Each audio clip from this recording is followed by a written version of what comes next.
38 of Brandon Clemens. Outside of him, from Hope Valley, Rhode Island, Barrett's Power Connection presents Joe Godbout. We move back to the inside of row number 2, where it'll be the 50 machine. A1 OIC, Rainville Plumbing, and Jason Snide Plumbing bring us Lisbon, Connecticut's Louis Belisle. Fourth on the field will be the number 33. From Quaker Hill, Connecticut, it is Chuck Rogers. Back to the 5th starting spot, it will be the number 51, Affordable Plumbing and Big A Auto Parts of North Branford for Ivyton, Connecticut's Mark Panarone. In the 6th starting spot, he will try to chase down our leader, 12 points back, 2-time defending track champion, Jeff Berman, Roger Allison, Larry's Auto Machine, and Hayes Custom Cycle for Deep River, Connecticut's Danny Field in the 18. 7th starter will be the number 39. GCR Specialties in Westbrook Concrete Block present Clinton, Connecticut's Glenn Colvin. He sits atop the points parade. CB Fabrication, Tarkin Business Solutions, Gary Baker, Treats Pools, and G. Smith Construction for Lisbon, Connecticut's Ken Cassidy Jr. One of the contenders. They crawl into turn number 4. The decibel level increases. And try to make an early move is Louis Belisle. 3 wide to get us started. 3 wide, side by side by side. And Clemens backs out of it. And Joe Godbout moves into the lead.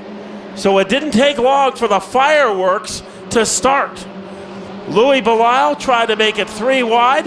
He loses a little momentum as that car looked like a fig leaf in a hurricane being blown around on the front straightaway. And that enables Danny Field in car number 18 to surge his way into second. Ken Cassidy, if he finishes among the top 6, he will be the champion. And right now he has planted himself into 4th, 1 notch ahead of this year's most popular driver, Randy Churchill. Joe Godbout has gashed open a pretty solid lead over the combination of Danny Field and Louis Belisle. In the 3rd row is the 05 of Churchill and Ken Cassidy, and a guy who is capable of winning every time he puts his car out of the grid in car number 53, Phil Evans. Also in the hunt, Glenn Colvin in car number 39, along with Clemens in the 38. It almost looks like a time trial at this stage of the race for Joe Godbout, the 3rd, as he has opened up a pretty hefty lead. Belisle on the bottom. He is trying to arrow his way underneath Danny Field. Now Field gets a little bit of a hop, and he will rumble his way into the number 2 position and try to make that same move as Cassidy. Let's see if he can Xerox what Field just did. Belisle holds on to 3rd, Cassidy in 4th, and in his hip pocket in 5th is Randy Churchill. As they buzzsaw their way around the corner, does anybody have an answer for Joe Godbout? As that car is always capable of pulling off maneuvers like this, but it really looks strong. Belisle on the bottom. On the outside is the 11 of Ken Cassidy Jr., and now Colvin trying to make his presence felt. He is giving Evans a little something to think about in the battle for 6th and 7th. Dave Sylvia in car number 88 has become a player. Dave Sylvia said he did not come here this weekend to finish 10th. Well, right now he is moving into the upper echelon of cars along with Kyle James in car number 21. Field is moved ahead of Cassidy into 2nd. So the top 3 in the point standings are the top 3 on the racetrack, with Godbout leading, Field in 2nd, and Cassidy in 3rd. And as long as Cassidy maintains his 3rd place position, there's not much that Field or Godbout could do about their championship hopes. Sparks are flying a little deeper in the field as Belisle and Churchill made brief contact. They came together like 2 cymbals in the symphony orchestra. And now trying to shoot his way forward is Belisle. So all over the 05 like a bandana is a 50 of Belisle. And Belisle is able to march his way into the number 4 position, but only momentarily because Churchill is hanging tough. Those 2 cars are riveted together. As the 05 of Churchill, he is laminated to the side of the 50 car of Belial. Colvin moving up, so is James, so is Sylvia. Soup Savardi showing some early strength, along with Joe Bargnesi and Mark Panarone. In trouble for Evans. He's up against the railing in turn 3.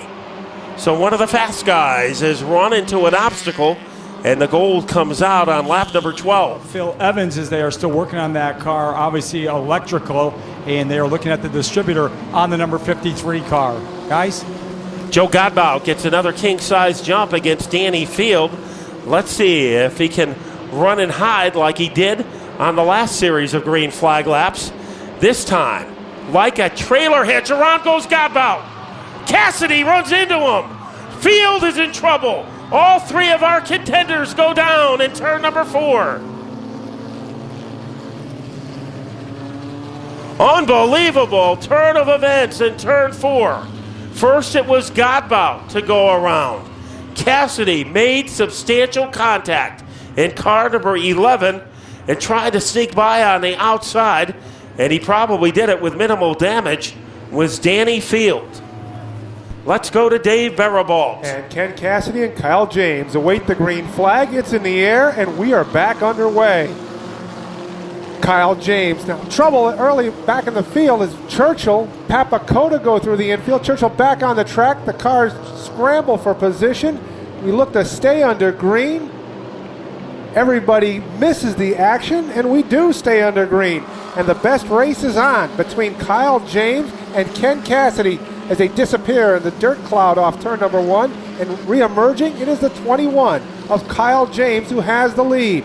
Cassidy now sits in the second spot. Jack Aquilina runs third. Chris Williams in the 1 is fourth. Then it is Nate Appel rounding out the top 5. In 6th is Joe Godbout, and 7th is Danny Field. Trouble even further back now is the 88 of Dave Sylvia gets into a vehicle, and once we can see one, it is the 39 of Glenn Colvin, and we will continue to stay under green.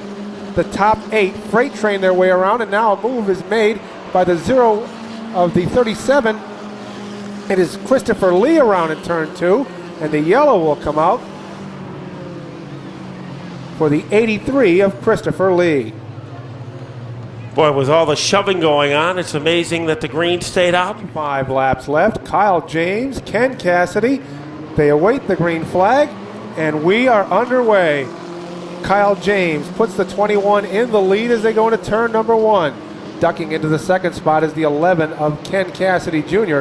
Jack Aquilina has moved into third. Then it is Chris Williams fourth. And now Joe Godbout has worked up to the 5th spot, and he has designs on grabbing the 4th position away from Chris Williams. Godbout now puts the 37 to the back bumper of the 94 of Aquilina. He has the 3rd spot, but a challenge is on for the lead. Ken Cassidy will try to can opener his way underneath the 21 as they come off turn 4. James slides up the track. That allows Cassidy to get the run that he needs, and he'll nose the 11 in front as they battle in turn 2. Now here comes Godbout. He's going to try to make the move on the outside of Aquilina as they go down the backstretch. He'll try to get by the 94. Running in 5th is the 05 of Randy Churchill. 6th is Danny Field. The battle is on for 3rd as Godbout now will try to work around the 94 of Aquilina and catch our leaders. He takes the 37 on the high side. He's got it halfway past the 94, but Aquilina is able to hang on the inside as they come off turn number 4. By inches, Godbout has the spot as they go into turn number 1. Field will also try to work underneath the 05 of Randy Churchill as they go through turn 2 and down the backstretch. Joe Godbout has captured 3rd place, and he'll try to track down our leader, Ken Cassidy Jr., who has the 21 of Kyle James hot on his heels as they go into turn 1. Now Field further back will work his way underneath the 05 of Randy Churchill. That battle is on for 5th. Aquilina continues to pester the inside of the 37 of Godbout as they come off turn number 4. It is Godbout hanging onto the position as they go into 1. Ken Cassidy and Kyle James battle down the backstretch. It is Cassidy has opened up a car length advantage on the 21 of James as they come off turn number 4. Godbout now has worked his way back into contention as he closes the advantage held by our leaders as they go into turn 1. Danny Field now will continue to battle with the 0-5 of Randy Churchill as they go down the backstretch. He's got the 18 in that spot, but Churchill hangs on the outside. Churchill with a little slip as they come off turn number 4. Aquilina in the way. Those 3 cars now battle for the 4th spot as they go into turn number 1. Churchill slides up the track. That allows Field to get a run underneath. He has the 5th spot, but for how long? As Churchill continues to battle and hang on the outside, and Field is going to take a look underneath Aquilina and almost make it 3 wide as they go into turn 1. And smoke is coming from the back of Randy Churchill's car. Now he gets into disarray, and a car is stranded. Aquilina is jackhammered, and that is Belial who got a chunk of that 94 car. So he was able to relax in January and February. And we are back under green, and quickly Ken Cassidy grabs the advantage. He has the lead. Joe Godbout makes a strike to the inside of the 21 of Kyle James as they go down the backstretch in the battle for second. Right behind them, Danny Fields hangs out in the 4th spot. Chris Williams runs 5th, and Glenn Colvin 6th. A little trouble for Dave Sylvia as he rambles his way on the inside, is able to calm things down. So Sylvia pacifies a very volatile situation in car number 88. We got a good battle for 3rd and 4th. Here comes Field. He has a pizzazz, and he has 3rd place as he takes that spot away from Kyle James. So the drum major of the parade is Ken Cassidy Jr. The man who sits 3rd in the points is Joe Godbout, and the man who sits 2nd in the standings is Danny Field. So obviously you see why they were the top 3 cars all season long. They are dominating the final race of the year. Dave Sylvia trying to launch his way underneath Barnesi, and now Randy Churchill almost made it a 3-wide scenario. So Randy Churchill, he's had some bumps and bruises in this one. He's been bounced around, and now bounced around in turn number 4 championship. Here they come as they rumble off the corner. Cassidy gets a lightning bolt start, but Godbout, he is always tough on restarts. This is one of Joe Godbout's strengths, and right now he has the stamina to pull even with Cassidy. A shootout for the lead. On the inside is Cassidy, but hanging out like a harpoon is the 37 of Godbout, and also Danny Field is right there. So Ken Cassidy surrounded by the enemy with Godbout on the outside, and underneath is Danny Field. We'll see what happens as they thunderbolt their way off the 4th corner. Colvin is also in the neighborhood along with Kyle James, and it's Joe Godbout trying to jet stream his way into the lead. Let's see if he can pull it off. Also right there is Cassidy. So those 2 cars are close pinned together as they hit the 4th corner. Field is in 3rd. Godbout on the outside. I think he's able to pull it off. Let's see if he can clear the number 11 car. Not so fast. Cassidy moves back in. So 2 laser beams battling it out for the lead in our mini stock feature. Godbout on the outside, and now trying to blast his way on the bottom. Cassidy also there for the fun is Field, and those 3 have pulled away from the 4th place run of Kyle James. Once again, by slivers, by whiskers, by paint chips. Moving into the lead is Godbout, and let's see what happens at the stripe. Godbout continues to lead, but not by much. Here comes Cassidy on the bottom. Now Cassidy has a slim advantage. They blast their way off the 4th turn, and they blister their way across the stripe, and this time it's Godbout by about a half a car length. So he is finally winning the war of will against Ken Cassidy. Cassidy is able to stay even on the backstretch, but look at the giddy-up that Godbout gets coming off the 4th corner. Enough to give him a half a car length advantage. Danny Field, he is very dangerous in this situation because Danny has been known to wait until the final lap to make a move, sometimes a 3-wide move. Maybe Godbout and Cassidy are slowing down the field because James is moving up in car number 21. So is the Eagle, Glenn Colvin, in car number 39. Evans, that car, remember, was left for dead in turn number 3 a few laps ago. It has come back to life. And as they swirl their way off the corner, it is Godbout leading by the same half a car length, but it is not an easy berth at the top for the 37. Cassidy has the leverage underneath in car number 11. 12 laps to go. Field in third, followed by Kyle James. They trigger their way down the backstretch, and once again, all over the 37 car, like dimples on a golf ball, is Ken Cassidy Jr. on the bottom. Field, James makes it a four-way fight for the lead. The top four cars could fit inside a vase. And trying to take some evasive action is Cassidy. He wants his lead back, but Godbout has had too much strength on the outside. So the plot thickens and the drama continues to go. Evans is down by 4 laps in car number 53. Now Godbout on the outside, a little closer that time. So what was a half a car length is now about a quarter of a car length. Jackknifing his way in front temporarily is Cassidy. What a battle this has been between Ken Cassidy and Joe Godbout. Lap after lap, clean, hard-nosed, gritty racing. Cassidy again has moved in front as he uses the bottom position to his advantage, but keep an eye on Godbout as Plemons has left the building in car number 39. And this time we have a new leader. Ken Cassidy has moved back out in front.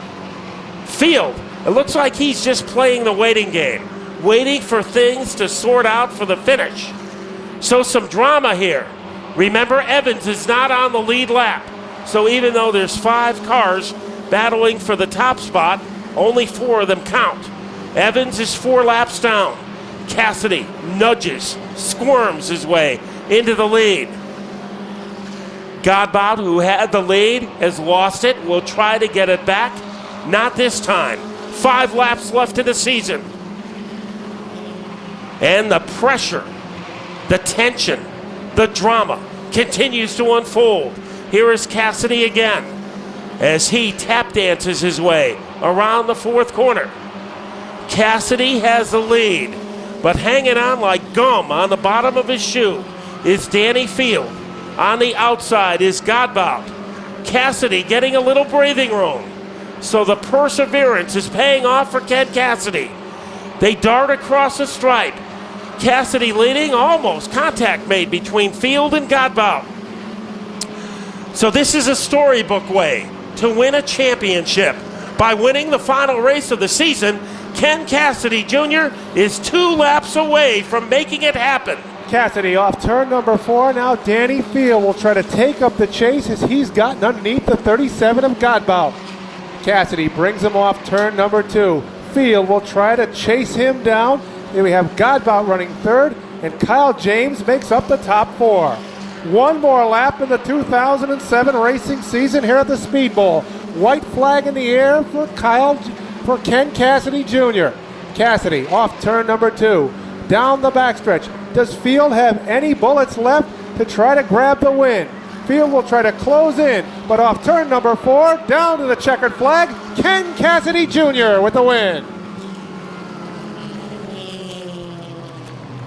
Finishing in second is the 18 of Danny Field. Then we have the 37 of Joe Godbout, and rounding out the top. And the celebration has started.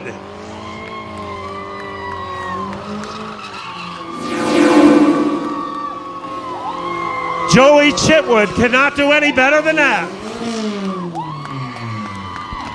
And somewhere in the middle of that smoke is our 2007 mini stock champion.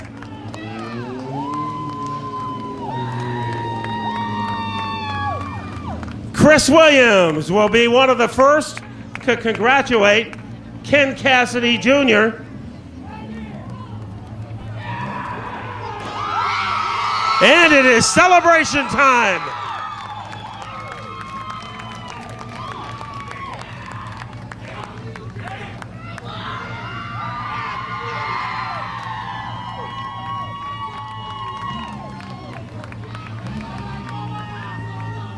Now, ladies and gentlemen, it is time to meet today's winner, and it's also time to meet this year's champion, all rolled into one, Ken Cassidy Jr.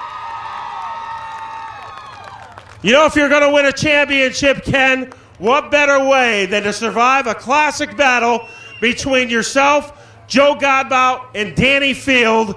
What gave you the edge today? The car was hooked up. I got to thank my dad, my crew chief Harp. I couldn't do it without them guys. Joey's an awesome guy to race with. We never touched once. It was awesome. I got to thank all my sponsors, GCR, Glenn Colvin, Gary Baker, Serpro in Norwich, Marnock Realty, Treats Pools and Spa, Malavander Plumbing, the Cook Brothers, Tarkin Business Solutions. Let's take a walk around. I don't want to... Okay, the credits continue. The flip side of our credits. NEH Trophies, Jupiter Graphics. Page 3. Billy and Dawn, my whole crew, my dad, my mom, my fans. This is awesome. A lot of pressure on you today with 2 drivers chasing you, but you knew if you finished first, it would be a lot easier to do the math. Were you very aggressive in the beginning, trying to get to the top spot? I was just trying to get in the top 5, and then I knew we were all set if we could just keep it there and keep the car in one piece. Scared me a little bit when we got into it with Joey and Danny, but it all come our way. That was early in the race, and it looked like you were right in the middle of it, but you were able to get the lead from that situation. Yeah, the car was hooked up tonight. Like I said, my crew chief Harp nailed it right on the head, man. It's awesome. Well, ladies and gentlemen, he said he started back in the winter when he got his car ready before anybody else did. He got a head start on a championship run. When the season started, he was at full speed, and when it ended, he was a champion. Ken Cassidy Jr.